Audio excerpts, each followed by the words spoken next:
Shalom bagi kita semuanya. Sebelum kita memulai pembelajaran kita pada pagi hari ini, mari kita membuka firman Tuhan dari kitab Roma pasal 12 ayatnya yang ke-11. Kitab Roma 12 ayatnya yang ke-11, firman Tuhan, "Janganlah hendaknya kerajinanmu kendor, biarlah rohmu menyala-nyala dan layanilah Tuhan." Amin. Kita berdoa. Ya Allah, kami bersyukur Engkau telah memberikan Yesus untuk menjadi teladan bagi kami. Bimbinglah kami dengan Roh-Mu yang kudus, agar kami mampu mengikuti keteladanan-Mu dengan hidup saling melayani. Dalam nama Tuhan Yesus kami berdoa. Amin. Kita masuk di dalam pembelajaran yang ke-10, yaitu saling melayani. Bacaan Alkitabnya dari 2 Timotius pasal 4 ayat 1 sampai 18 dan Roma 12 ayat 11. Kata melayani menurut Kamus Besar Bahasa Indonesia diartikan sebagai membantu atau menyiapkan apa-apa yang diperlukan oleh seseorang. Atau dengan kata lain, melayani berarti juga menjadi seorang hamba bagi orang lain. Seorang hamba adalah orang yang selalu sedia untuk membantu dan menyediakan apa yang dibutuhkan oleh tuannya. Dengan demikian, melayani berarti menjadi pelayan bagi seseorang. Melayani berarti melibatkan dua pihak, yaitu siapa yang melayani disebut dengan subjek dan siapa yang dilayani itu objek.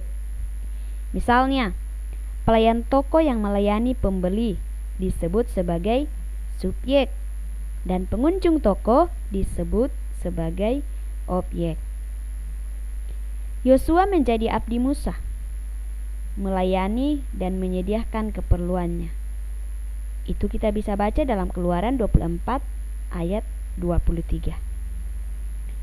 Seorang abdi akan siap memenuhi permintaan atau melaksanakan perintah tuannya, berbeda dengan budak.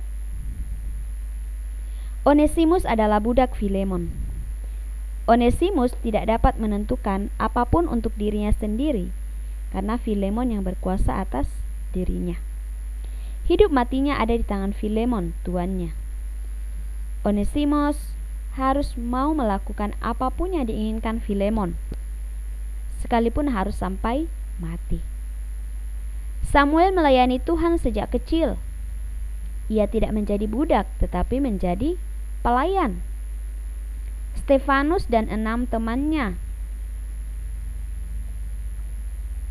ada Filipus, Prokorus, Nikanor, Parmenas, Timon dan Nikolaus. Itu adalah 7 diaken yang dipilih oleh Tuhan untuk melayani orang-orang miskin, melayani jemaat Tuhan. Stefanus tidak menjadi budak orang-orang miskin. Ia bertugas memperhatikan kehidupan dan keperluan mereka. Yang tergolong orang miskin adalah fakir miskin, janda dan anak-anak yatim piatu. Pelayan ini disebut pelayanan diakonia dan pelayannya disebut diaken.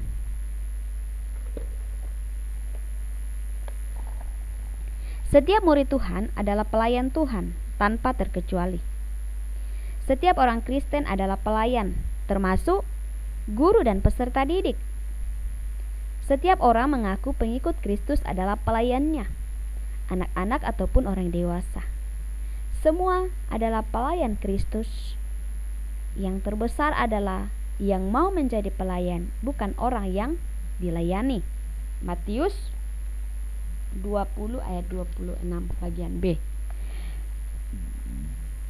Dalam 2 Timotius pasal 4 ayat 1 sampai 8, Rasul Paulus menuliskan surat kepada Timotius bahwa tugas seorang hamba Tuhan adalah melayani dengan cara memberitakan firman Tuhan dan melakukan pekerjaan pelayanan Tuhan dengan setia.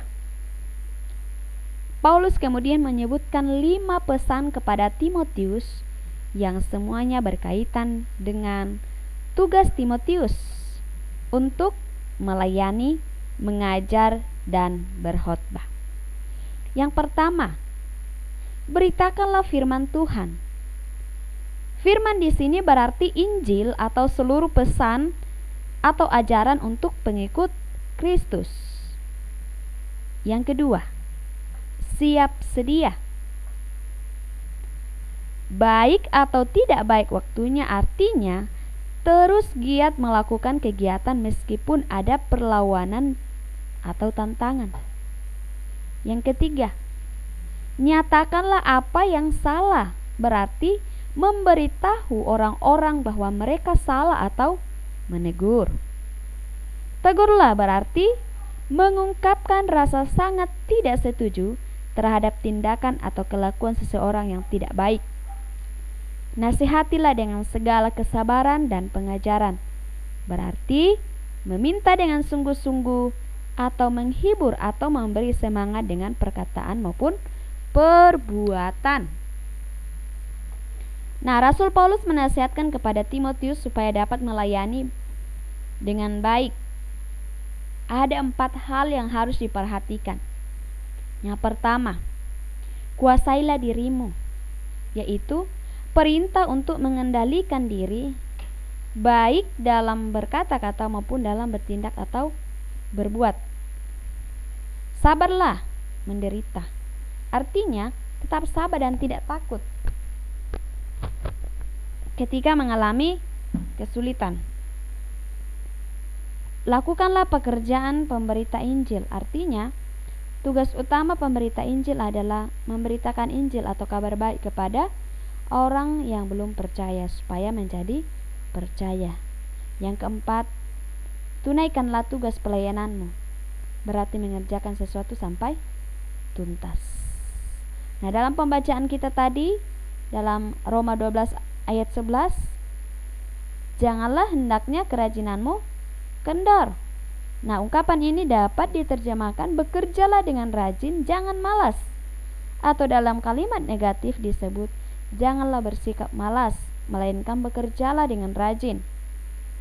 Sedangkan ungkapan biarlah rohmu menyala-nyala dan layanilah Tuhan, itu dimaksudkan layani Tuhan dengan semangat yang menyala-nyala.